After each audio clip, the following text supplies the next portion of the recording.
The Tories are turning on Rishi Sunak's UK election promises amid the prospect of defeat. We're going to read into this piece from Bloomberg, you guys. Let's go.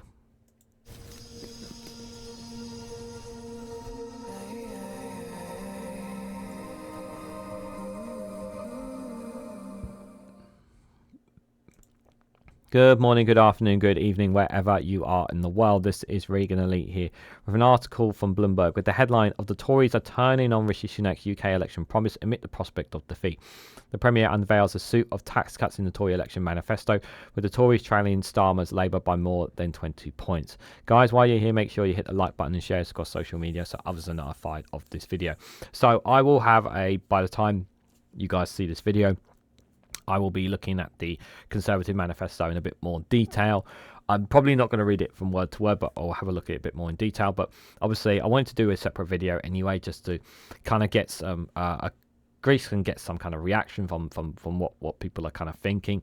And there is so much disdain and deflation and dejection within the Conservative Party about this election.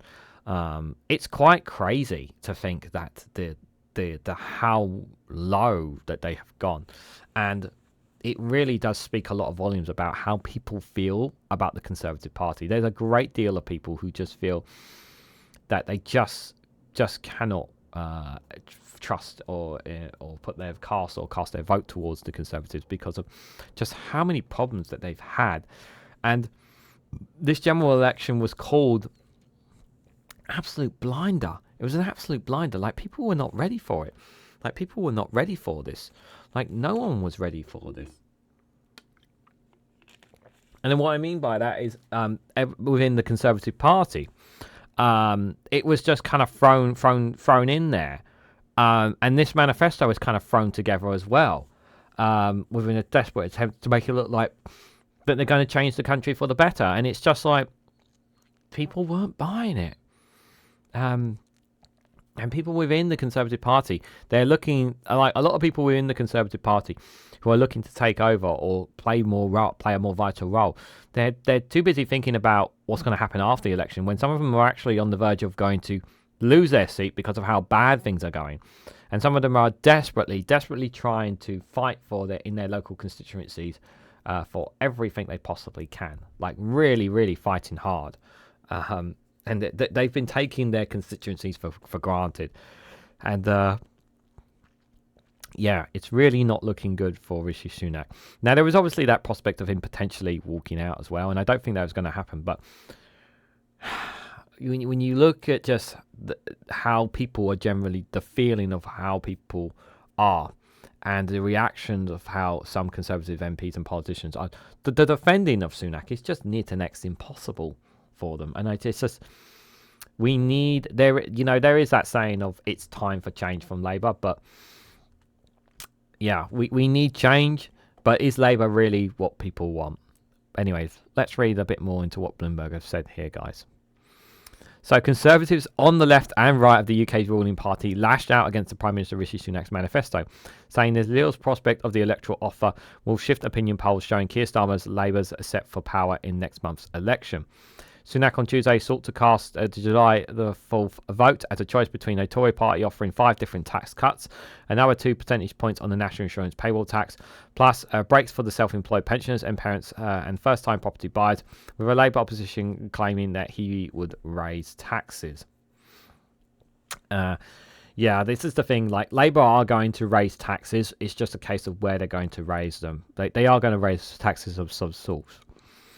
With just over 3 weeks of the campaign to go, the Tory manifesto launched at the Silverstone motor racing circuit was seen as many in the party as one of Sunak's last chance to turn around a 20-point polling deficit, as it looks certain to end the party's 14-year stint in government and give Labour a sizable majority. But candidates and aides on the right of the party told Bloomberg that the offer lacked a game-changing policy on tax or immigration, and it might help the Tories claw back support that's drifting to Brexit, architect Nigel Farage reforms UK's party. Several Tory moderates, meanwhile, told Bloomberg they did not understand why Sunak had chosen to again cut national insurance after 2 previous reductions at the physical events failed to even move the polls. So this here, so just for those wondering this one, so some of you may have seen this in many places.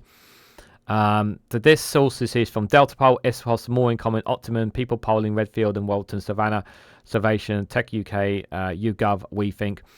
These are all the polls. These are basically all of the most, all the polls, all the polls of different platforms, and that been put together, and this is what they have concluded off them. And obviously the headline there: Labour extends its leaders, Tories prepared to publish manifesto. And you can see there, just like Labour since 2022, the gap has continued to widen and widen. And then obviously the Liz Truss fiasco obviously was a massive boost. And then obviously the Rishi Sunak coming in, it looked like it was starting to go a little bit up, a little bit better. But then, like, as time passed on, it started dipping and dipping and dipping. But it wasn't so much that the dippings was on Labour, because Labour was kind of like staying around this. It's been staying around this same area, like not going too up, not going too down. But if you look down at the bottom there, you can see that there's been a boost. There was a bit of a boost in the Lib Dems mid 2023. There, it's dipped a little bit this year. But obviously you can see as well, Reform UK, the light blue line, obviously that's pumped up really as well. Now, one poll has suggested that they've moved it to within 1 point of each other as well, potentially there. And obviously not much change with the Green Party down there in terms of voter share. But you can just see in the history, like, just how much the gap has widened there. People want something different. They really, really do. Answer repeated questions from reporters about the event about why the manifesto didn't contain more eye-catching announcements and policies that haven't been previously announced. Sunak insisted that the manifesto lived up to the promise of bold policies that formed the party's election slogan, in a sign of frustration of how the policy offer was being revealed by the media. A Tory official later said the manifesto was held for the benefit of voters, not for journalists' entertainment. But to be sure, the Prime Minister was backed by allies who said his offer of a suite of tax cuts could turn around his party's election fortunes.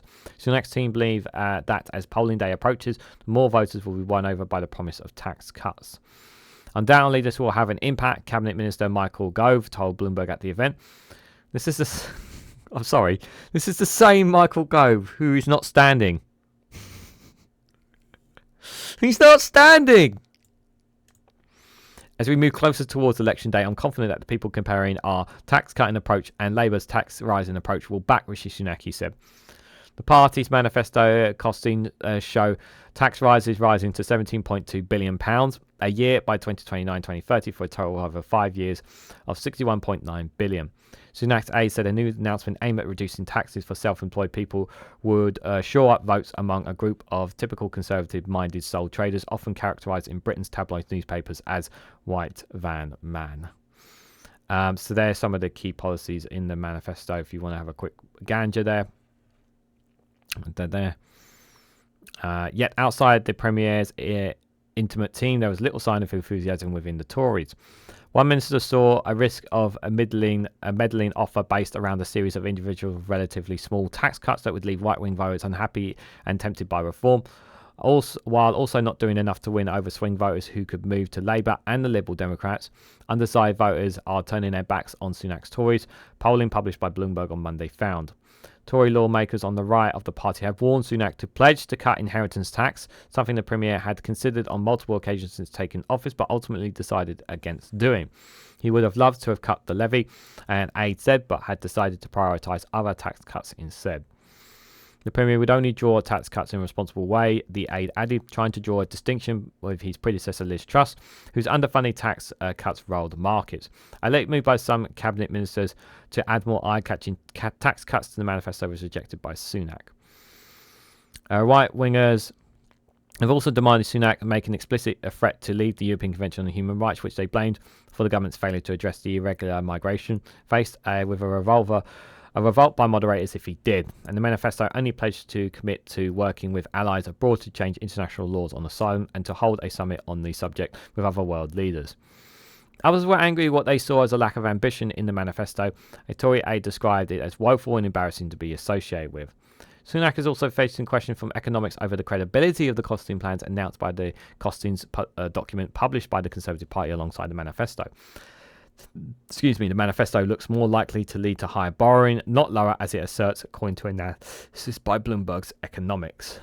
Yeah, that's not good. That's just not good.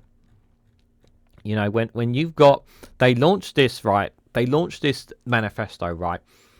And it was it felt, if you watch the videos and if you watch what reporters and what the reaction from most politicians and that, right, it felt very fake about the cheering and the enthusiasm for it. It felt really, really fake, all of it. There doesn't feel like, to me, like there's an enthusiasm and determination to get behind, to really get behind this, you know, sort of thing. The Conservatives aren't feeling that. They're really, really not feeling it. They feel there is a sense that the doom is coming to them. That's how it feels. I find it hilarious that Michael Gove is trying to defend this, even though he's not even standing. I find that absolutely hilarious there. And a lot of things, obviously, as it was in a report there by Bloomberg, there's many holes within their policy. And this is the thing that they're standing on. They're standing on this hill of tax cuts, when people have literally nothing in their pockets. Literally, there is so many people who are in destitute poverty or in poverty, where like tax cuts are not going to save them. They need money in their pockets. They need something. And I'm going to go out on a limb before I even read the manifesto to you guys in this recording and say he's probably not provided anything for homelessness at all. And it's disgusting because he's never given a damn about anyone but himself. And it is the end of Rishi Sunak. But is it the end of the Conservative Party? I don't think it's the end of the Conservative Party. But it is starting to feel more and more like they could end up falling third as no longer the opposition party. And that would be huge if that does come to pass.